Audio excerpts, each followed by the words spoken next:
Share করছি আমার সারাদিনের খাবার। খালামণির বাসায় যে সকালের নাস্তায় প্রথমেই খেয়েছিলাম পরোটা, ডিম পোস্ট, মিষ্টি আর সাথে ছিল কাবাব। তার কিছুক্ষণ পরে ফল খেয়েছিলাম।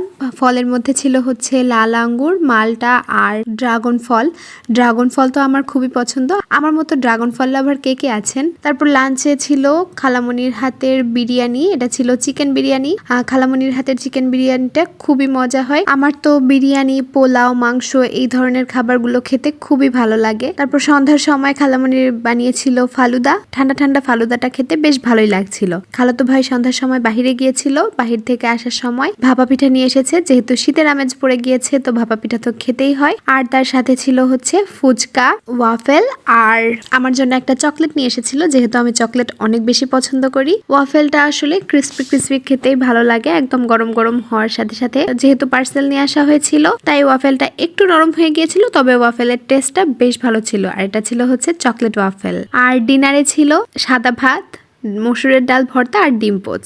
আলহামদুলিল্লাহ এগুলোই ছিল আমার খালামণির বাসার প্রথম দিনের খাবার।